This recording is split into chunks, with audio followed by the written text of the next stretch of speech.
Buenas noches, estimados. Empezamos este jueves, así como empezamos todos los jueves en esta clase, con su reflexión sobre la cita que tienen que haber redactado, ya sea en su cuaderno o en la computadora o algún medio que ustedes deseen, utilizando las reglas de la Real Academia Española. La cita del día de hoy es bastante interesante debido a que hemos estado viendo todo lo relativo a la paz y la guerra. Y esto que nos menciona uno de los autores más reconocidos del siglo pasado, que nos dice Leo Tolstoy, el autor de La Guerra y la Paz, que los guerreros más fuertes son estos dos: tiempo y paciencia. Una cita bastante interesante, no solo para cuestiones de guerras y cuestiones de paz que tienen que ver con el mundo entero, sino también con cuestiones personales, esas guerras personales, esas batallas personales, esa paz personal que todos buscamos. Entonces les doy la cordial bienvenida. Esta es la última clase de este parcial, así que vamos a disfrutarla mucho. Les recuerdo que el lunes venimos a nuestro repaso, es decir, al examen que yo tomo, el examen que ustedes me ponen a mí. Y vamos a platicar también en esa clasecita exactamente cómo es que va a ser ese examen, qué temas van a salir, cómo vamos a tener esas preguntas y todo lo relativo a ese primer examen parcial. Me comentaba uno de sus compañeros que entró temprano de que le llegó una notificación en el app de que teníamos ya subido en la plataforma el primer examen. La realidad es que le están haciendo una actualización a la plataforma que se supone que termina en 2 minutos, si no estoy equivocada, y entonces yo creo que eso fue lo que sucedió porque todavía no está disponible su examen todavía no lo pueden visualizar ni nada por el respecto. Entonces no se vayan a asustar de que les haya salido esa notificación porque la realidad del asunto es que todavía no pueden realizar el mismo, ¿verdad? Les recuerdo que el examen para mi clase va a estar abierto, así como lo dice la plataforma. Ahorita mismo la estoy leyendo para que nosotros podamos confirmar ese detalle. Se va a abrir el examen el día miércoles 17 a las 11:59 de la mañana, es decir, a mediodía, y cierra el viernes 19 a las 11:59 de la mañana. Eso con la finalidad de que ustedes puedan tener tiempo, si están en su trabajo, si tienen otras ocupaciones, pues puedan tener ese tiempo en el que puedan realizar el examen.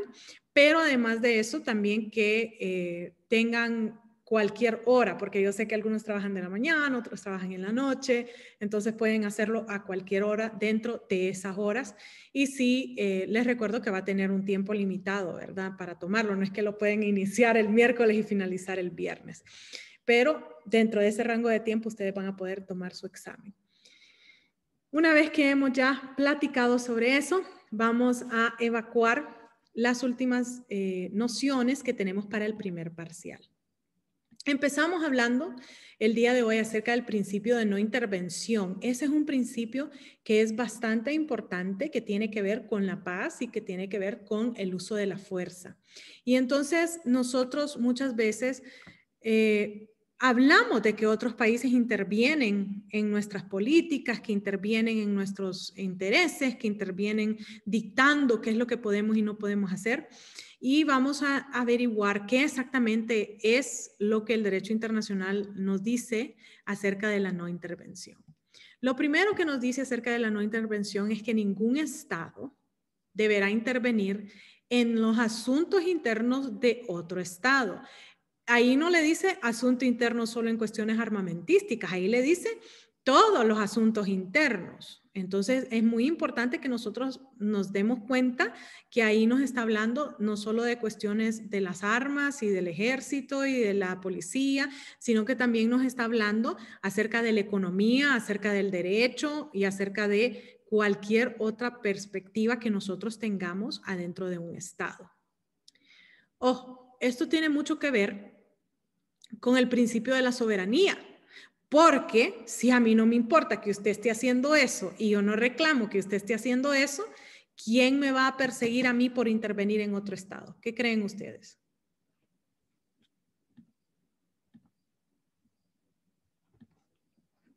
Hola. ¿Qué me quieren decir el día de hoy acerca de eso? Abogada, ¿podría repetir la pregunta? Repita la pregunta, abogada.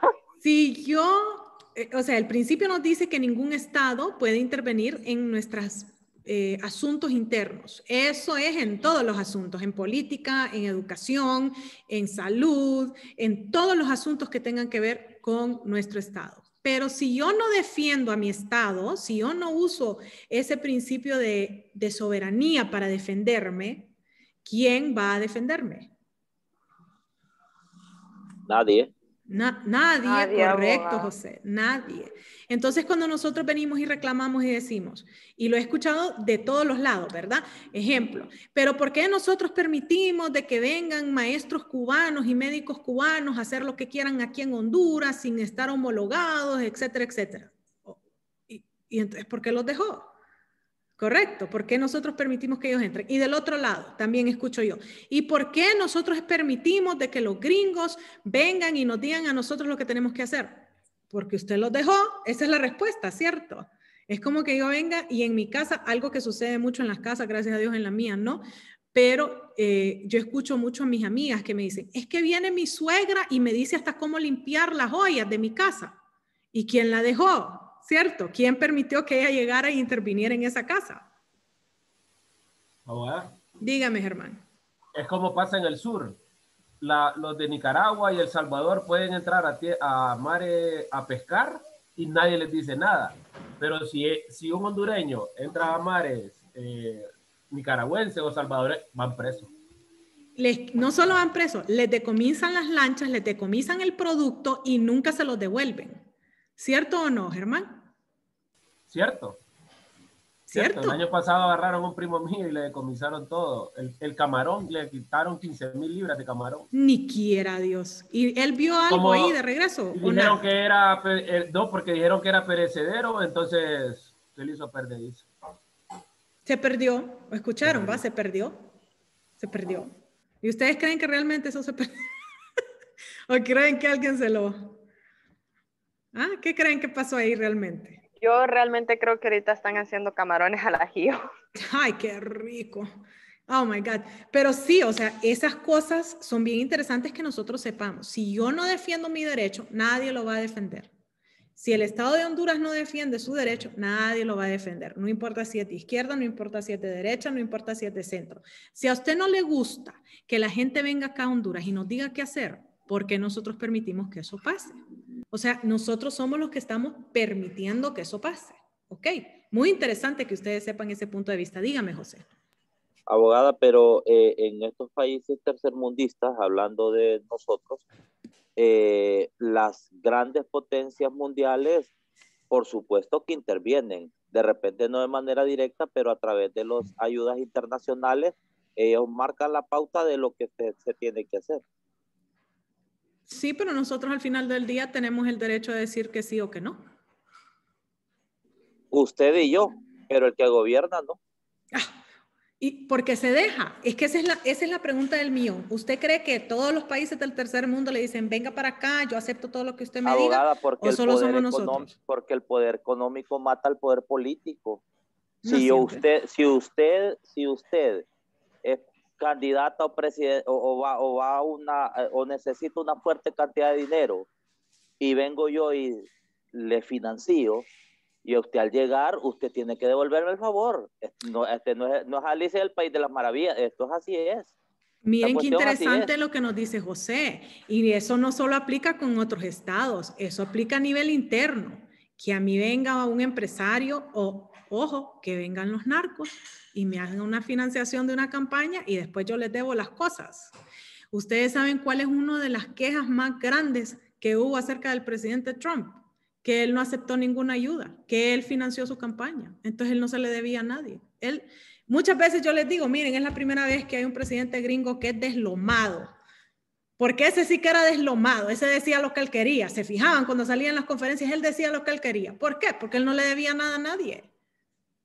¿Qué sucede con eso? Que eso le cae mal a la clase política. Queramos entenderlo o no, porque la clase política también quiere venir y decirle, mira, yo te doné, yo de mi campaña te doné a vos y entonces vos ahora me tenés que retribuir. Y él les decía, vos a mí no me diste nada, yo llegué aquí porque la gente votó por mí. Ajá. Y si votaron por mí es porque me quieren. Y punto. Y él les decía lo que él quería. Primer presidente que miro yo en la historia reciente, que es deslomado así en Estados Unidos.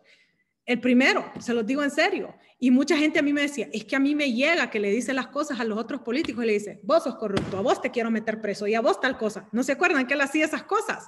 Que él le decía a la gente, y te voy a investigar y voy a mandarte a la gente del FBI y a la CIA y te voy a investigar. Así le decía.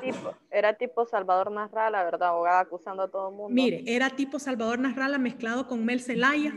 Era impresionante. Y yo les decía, no es en serio, es que es en serio. Era la mezcla de ellos dos y yo les decía, miren, eso es lo que nosotros hemos vivido en mi país. Eso es lo que nosotros hemos tenido que ver, prender la tele y que un presidente nos esté diciendo esas cosas. Eso lo vivíamos. Ay, pero es que él tiene que ser amable, no sé qué. No, él no tenía que hacer nada porque él no le debía nada a nadie.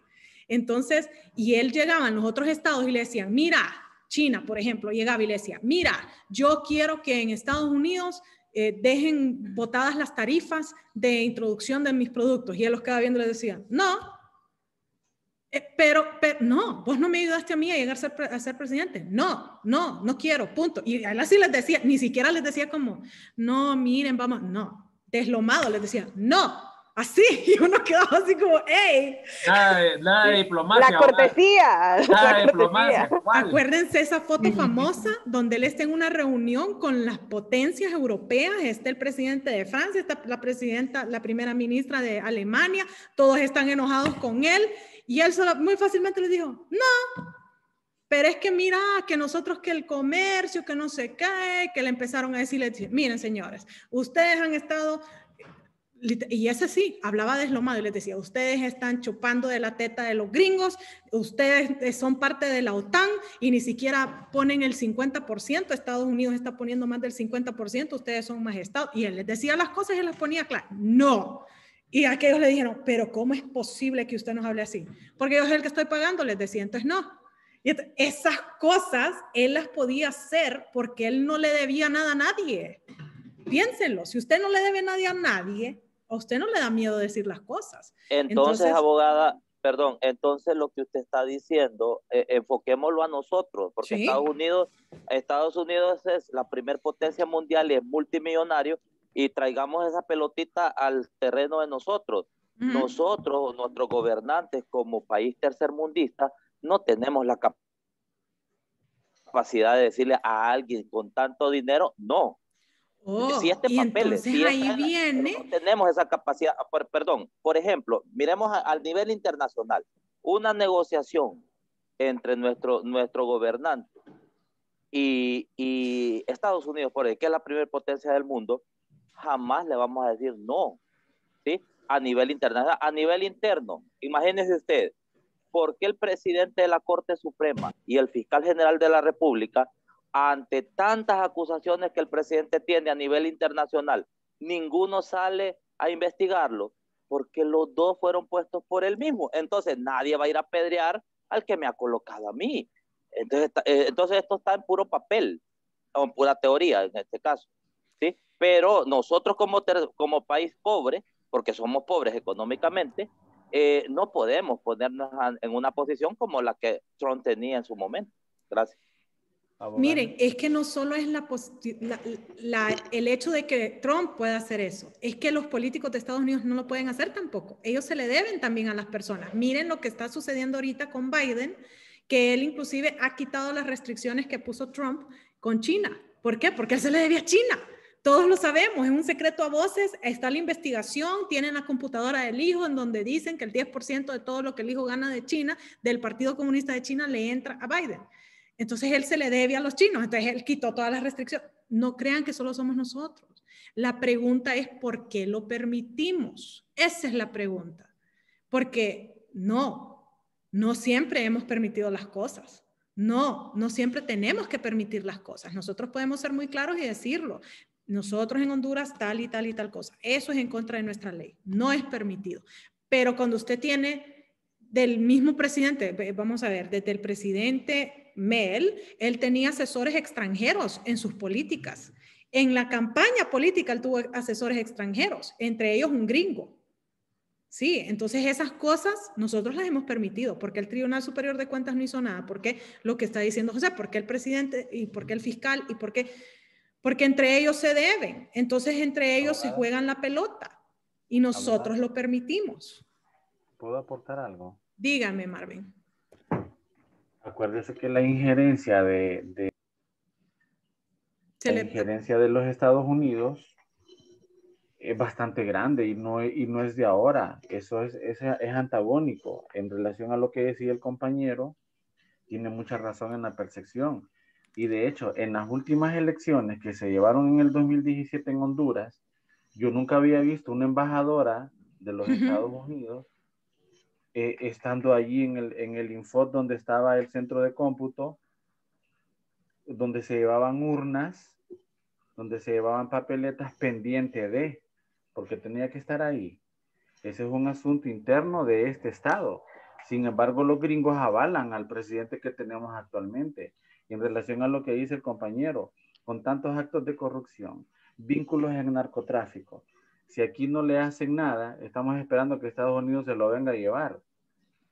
No sé, realmente tienen una política de no intervención por asuntos de no intervenir con un presidente. Están esperando de que termine el mandato. Entonces, aquí hay un ajedrez político bien complejo. De repente no va a querer entregar el poder porque no va a querer ir a quedar preso. Y entonces va a tener que seguir gobernando acá y mientras el país se cae a pedazos, ¿verdad? Porque eso es lo que está sucediendo en el país, lejos de cualquier sesgo político, pero el país realmente está en una situación delicada. Y este asunto de que ningún estado debe intervenir en asuntos internos de otro, Estados Unidos lo hace, abogada, no solo con Honduras, sino con muchos países. Con todos. Con no todos. es con muchos, con todos. Y lo hace Estados Unidos, y lo hace Rusia, y lo hace China. Lo que pasa es que nosotros lo sentimos más. Nosotros sentimos a Estados Unidos más. Acuérdese que el poderío que tiene Estados Unidos no lo tiene ningún otro país. Estados Unidos tiene base en Honduras, China no la tiene. Y cuando lleguemos a ese tercer Francia parcial y hablemos acerca de las teorías de la intervención, miren qué interesante que vemos eso, vamos a ver por qué Estados Unidos pudo lograr tener esa presencia en las Américas. Pero, como les vengo diciendo, el que es culpable de que otro país intervenga aquí somos nosotros mismos. Que nosotros dependemos de las ayudas. ¿Y por qué depende de las ayudas? Si usted tiene un país donde no hay invierno, tiene agua, ¿qué le pasa? Tiene recursos. Tiene otros océanos. Sí, hombre. Entonces, ¿cómo usted ha permitido? Es que somos un país pequeño. Porque Japón es inmenso y Taiwán es inmenso, ¿verdad? Entonces, somos pobres. Excusas es lo que tenemos, ¿verdad? Pobres intelectuales, dice. Eso dijo Germán, ve, pobres de acá. Pobres de pensamiento. Correcto. Y malos negociadores, la verdad. Malos temporalmente necesitamos al presidente de Singapur, el padre de Singapur, que venga a poner orden primero para que la cosa funcione. ¿Verdad? Entonces, la teoría nos dice que nadie puede intervenir, pero existen excepciones y quiero que miremos cuáles son esas excepciones. La primera excepción es cuando hay una violación clara a los derechos humanos, ¿sí? Una violación a los derechos humanos. Esa nosotros la vimos cuando en Venezuela la gente estaba comiéndose a los perros y a los gatos, que dicho sea de paso sigue sucediendo, pero no a tan extremo modo. Y nosotros, Honduras, mandó ayuda. ¿Se acuerdan de eso? Que mandamos furgones y los tenían en la frontera y hasta perecieron esos alimentos. Ok. Razón por la cual no ingresó, porque usted, aunque haya violación de derechos humanos, no puede ingresar al territorio ajeno. Puede mandar la ayuda, pero no puede ingresarla. Igual ha sucedido en Estados Unidos cuando el huracán Katrina, Cuba dijo que iba a mandar médicos y Estados Unidos le dijo gracias, pero no gracias, porque yo no sé si son médicos o si son espías o qué. Y mucha razón que tienen, ¿verdad? Si son enemigos, ¿cómo yo voy a aceptar que venga gente que yo ni siquiera sé quién es? Entonces, cuando hay una violación, yo tengo el derecho de enviar esa ayuda, ya sea comida, medicina, personal o inclusive puedo enviar a negociadores a que vayan a ver qué es lo que está pasando, o esa palabra que tanto está de moda en Honduras, veedores. Esos veedores, nos encanta decir eso, ¿va? Bueno, eso, nosotros podemos mandarlos, pero que el Estado los acepte, esos ya son otros 20 pesos. Segunda excepción que tenemos es la excepción de cuando existen actos de emergencia o catástrofe. Eso nosotros lo vivimos de manera reciente cuando en Haití hubo un terremoto y se cayó hasta la casa presidencial y no sabíamos dónde estaba el presidente, no sabíamos dónde estaba nadie. Solo sabíamos que había un embajador de ellos que estaba en Washington, D.C., y el embajador dijo que él no había tenido comunicación con ninguna autoridad. Eso pasó aproximadamente hace 10 años. ¿Qué fue lo que pasó? Que todos reaccionamos y empezamos a mandar ayuda para que Haití no se viera tan afectado y que pudiéramos ayudar a todas esas personas que estaban enterradas. Lo vimos también en Chile, cuando hubo el terremoto en Chile, gran terremoto en Chile, que empezamos a mandar ayudas sin ni siquiera saber dónde estaba Michelle Bachelet, porque no sabíamos dónde estaba ella. Empezamos a enviar ayudas sin saber. ¿Eso por qué? Porque es una emergencia o una catástrofe. Sí, eso justamente es el requisito que tiene que haber en esa segunda excepción, que hay una emergencia o una catástrofe. El tercero es cuando es un acto de defensa propia. Eso que hizo Honduras, que ellos no solo repelieron el ataque aéreo, sino que ingresaron esos aviones un poquito a El Salvador para que se pudiera repeler el ataque. Y además de eso, nosotros hemos visto también que nosotros hemos tenido diálogos con la empresa privada y con diferentes entes educacionales diciéndole por qué es que está sucediendo esto en El Salvador. Eso sucedió en el 69 y sigue sucediendo hasta hoy en día. Eso es por defensa de nuestra propia tierra. Y la cuarta excepción es porque el Estado lo ha pedido. Honduras pide a cada rato que se venga a intervenir. Hey, disculpen, Naciones Unidas, ¿nos pueden venir a regalar algo? Claro, yo les regalo, pero tienen que acatar las disposiciones de ese regalo. Eso que nos estaba diciendo José, de que dependemos de las ayudas. Sí, pero es que yo la pido. Si yo pido la ayuda, yo tengo que aceptar las condiciones de esa ayuda. La gente, es como que llegue alguien a su casa y le pida comida y usted le dé un pollo con arroz y le diga, no, esta papada a mí no me gusta. ¿Usted cree que le va a seguir dando pollo con arroz a ese que le llegó a pedir? La respuesta es no. Entonces usted tiene que acatar esas condiciones que le ponen porque usted mismo es el que está pidiéndolo. Y eso lo podemos pedir en cuestión de emergencia o catástrofe o en cualquier día que a nosotros se nos ocurra. Entonces, bien interesante esa parte de que nosotros también somos responsables de haber pedido esa ayuda, ¿verdad? De haber pedido que se intervenga. Dígame, Albania. Ay, qué feo, disculpe que me metí así. Es como Honduras, ¿verdad? Cuando Trump se enojó y le mandó a decir al presidente, ¿verdad? Bueno, no es que ustedes eran un tercer país seguro y les voy a quitar los, no sé, cuántos millones, como ciento, no sé cuántos de millones, porque se roban ese dinero. Así dijo explícitamente Trump. Es correcto. Entonces, y estábamos cambiando, como usted dijo, ¿verdad? El dinero a cambio de nosotros ser el tercer país seguro, ¿verdad? Correcto. No sé si Guatemala sigue ahí o... Sí, Guatemala todavía sigue como país seguro y El Salvador también. El Salvador está tratando de quitar de retirarse de esa negociación, pero sí, ellos todavía siguen ahí. Entonces, si nosotros hemos pedido que nos vengan a intervenir, pues estamos crucificados, ¿verdad? Soldados que se mueren en batalla anunciada, pues parados que lo entierren, literal. Si nosotros hemos pedido que vengan acá, pues es culpa nuestra. Entonces, eso es... dígame, Marvin. Según leí, el presidente Biden ya canceló ese acuerdo de países seguros. Sí, está en proceso de cancelación, todavía no se ha cancelado. Un tratado no lo puede cancelar uno de manera automática, sino que tiene que llevarse un proceso. Entonces está en proceso de cancelación porque él viene de otro partido político que tiene otras prioridades, ¿verdad? Ok, entonces este es el principio de la no intervención y luego nos queda el principio del uso de la paz, que es como decirles, abrirles el panorama a lo que vamos a ver en el segundo parcial.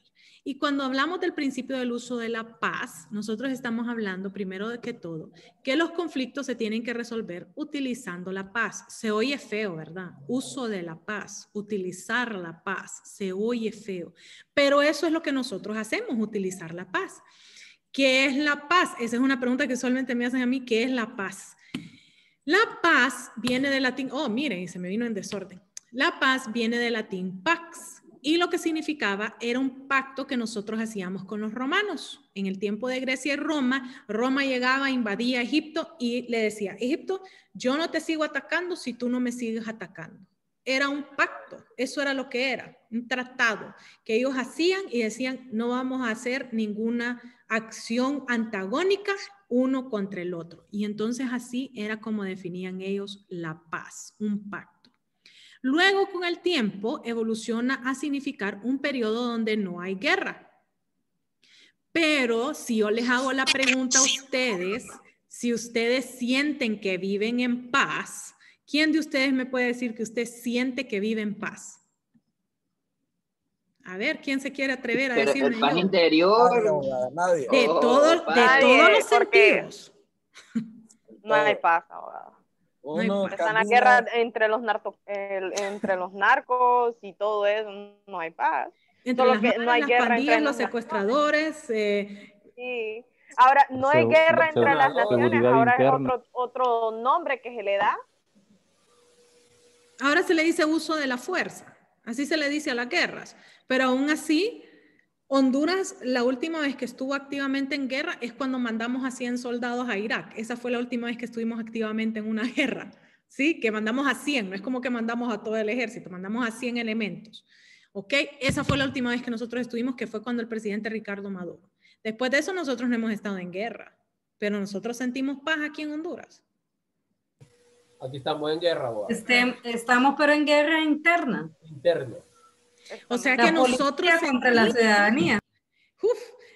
Las mismas familias, bueno, en cuestiones del 2009 yo recuerdo que habían familias que se dividieron y unas siguieron siendo liberales y la otra parte siguió siendo libres y hasta se mataron entre ellos.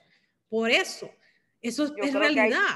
Hay 3 tipos de guerra, la de los narcos, el del Estado y nosotros defendiéndonos de todos ellos. Y los empresarios, ¿qué empresario conoce usted que no tiene que pagar el impuesto de guerra? La Coca tiene que dejar Coca-Cola al entrar a ciertos vecindarios. Ese es impuesto de guerra, eso es lo que se llama impuesto de guerra. La Zula, la Yumis, todos tienen que dejar productos para poder ingresar a las pulperías. ¿Qué va a tener un empresario sabiendo que parte del presupuesto es que tiene que dejar impuesto de guerra?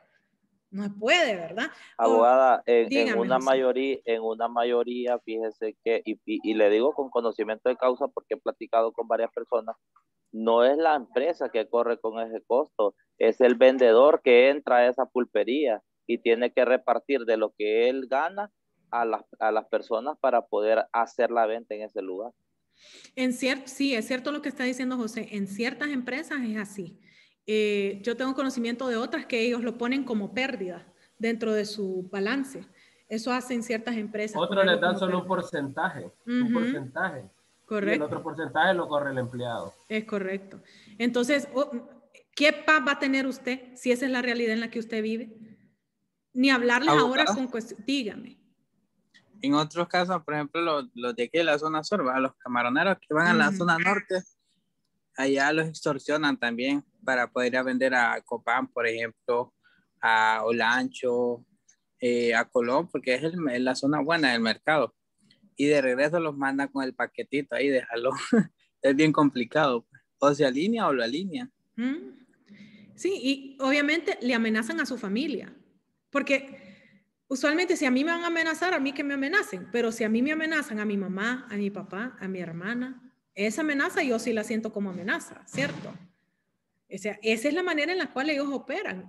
Amenazan a la familia, no lo amenazan a usted a su familia. Le dicen, mire, yo sé que su hijo va a tal escuela, yo sé que su esposa se va a depilar en tal lado. No, todo, le conocen la vida a uno, ¿verdad? Hasta le conocen al amante antes de que el esposo sepa que usted tenga amante. Es impresionante cómo operan ellos. No es en serio ustedes. Se los digo porque como trabajé en la corte, entonces yo escuchaba estas cosas. Y entonces decían, no, es que, mire, yo me di cuenta que ella tenía amante. Les recuerdo, estaba en el juzgado de familia, me di cuenta porque cuando me llegó la nota del impuesto de guerra, me dije, y yo dije que no iba a pagar, me dicen a mí que mi esposa esté en tal casa con el amante y que si la quiero viva, pues entonces que tengo que pagar. Y yo quedé así como, wow, o sea, ellos sabían antes que uno, ¿qué onda ahí?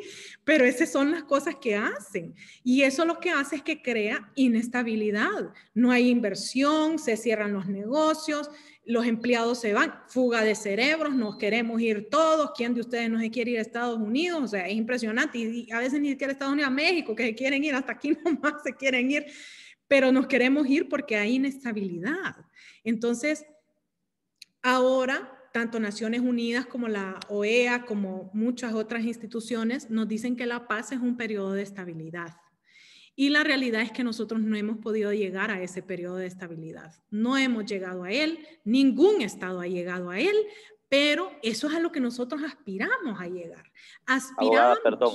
Dígame, José. Perdón, pero cuando habla de ningún estado, de repente habla de América Latina, porque en Noruega viven bien, en Suiza viven, en Suecia el grado de delincuencia es mínimo, entonces la gente vive tranquila.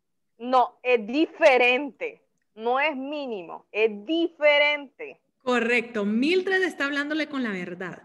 La verdad es que nosotros los vemos a ellos que no tienen los problemas que nosotros tenemos, pero ellos tienen otro tipo de problemas.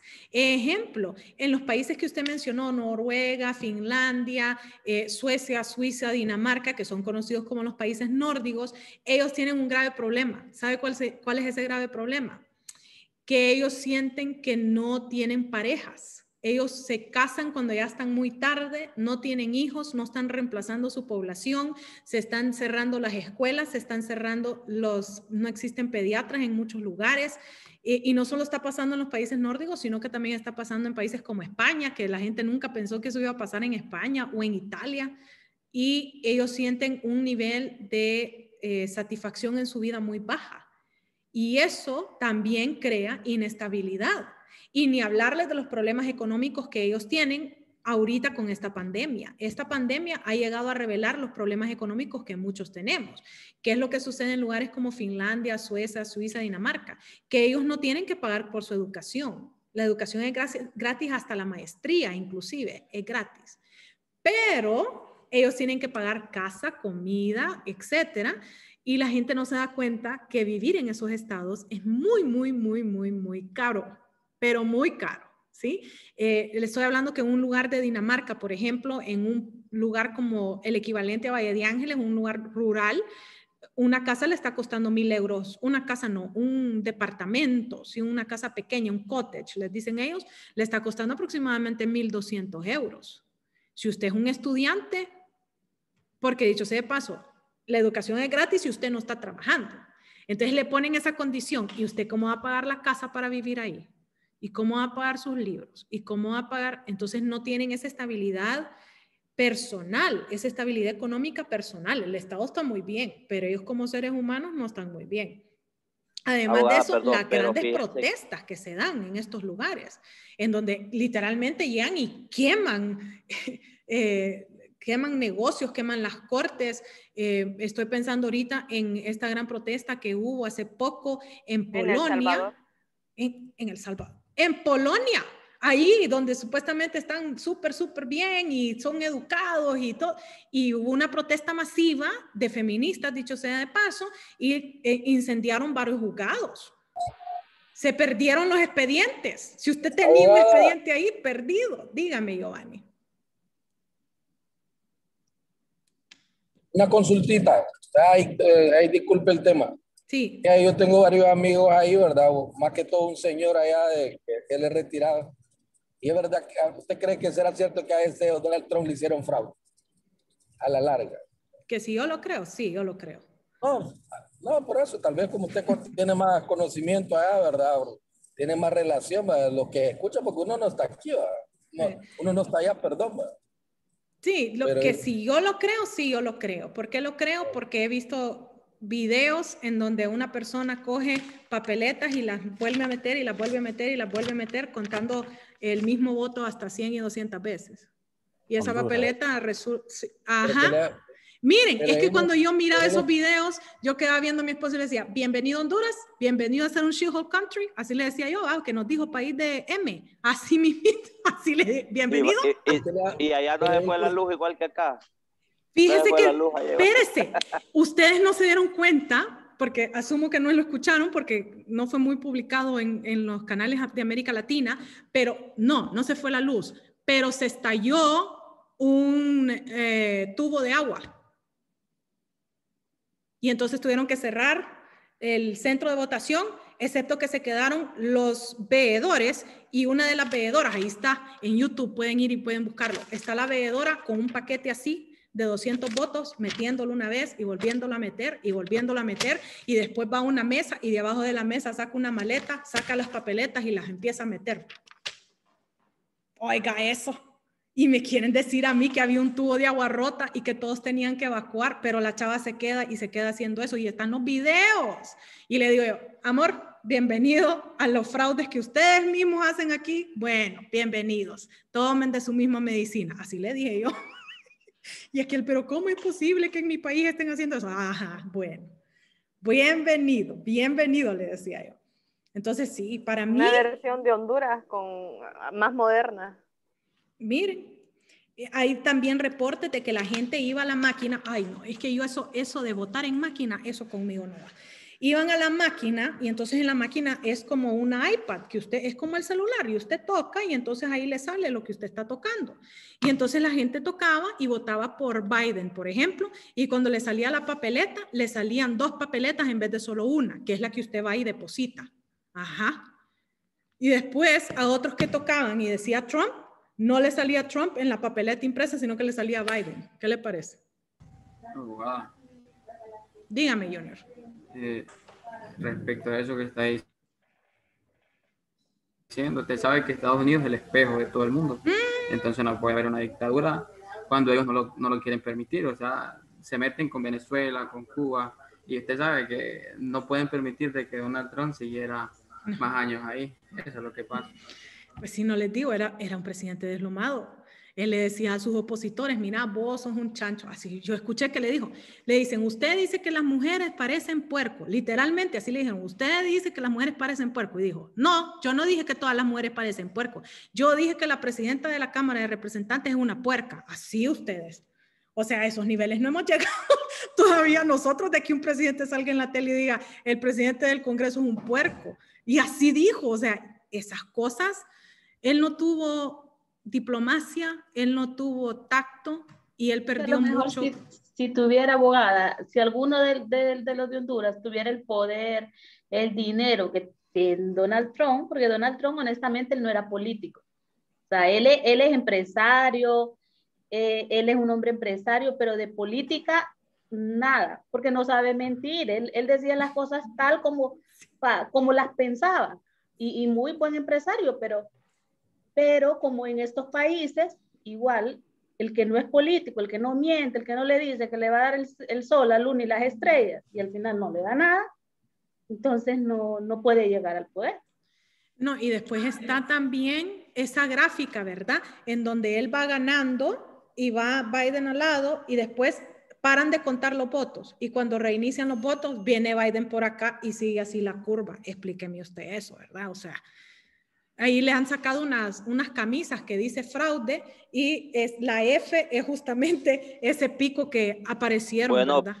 Pero eso nosotros ya lo vivimos. Pues sí, es lo que le digo. Y si hay algún matemático aquí que esté en la clase, no me va a dejar mentir que 5 puntos porcentuales es casi imposible darle vuelta a alguna elección. Correcto.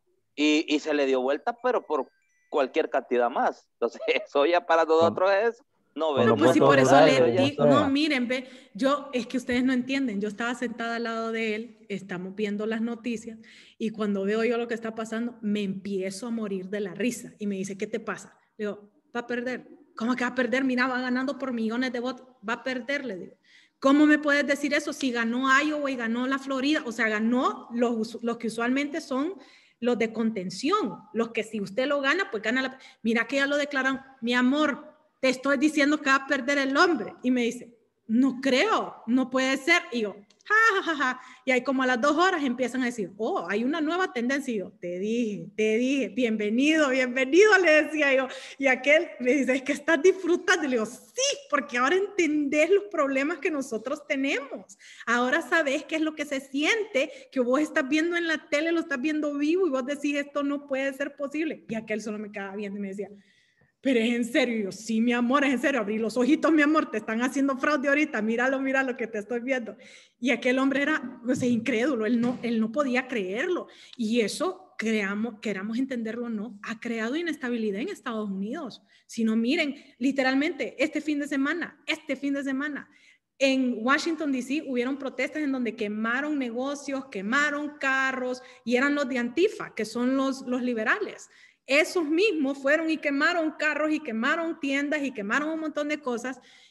Obviamente no es altamente reportado porque no le beneficia, pero eso sucedió este fin de semana. Yo tuve una amiga que me dice, gracias a Dios que yo tengo seguro sobre el carro, porque no me lo quemaron, pero me lo rayaron de punta a punta y todas las ventanas completamente estalladas.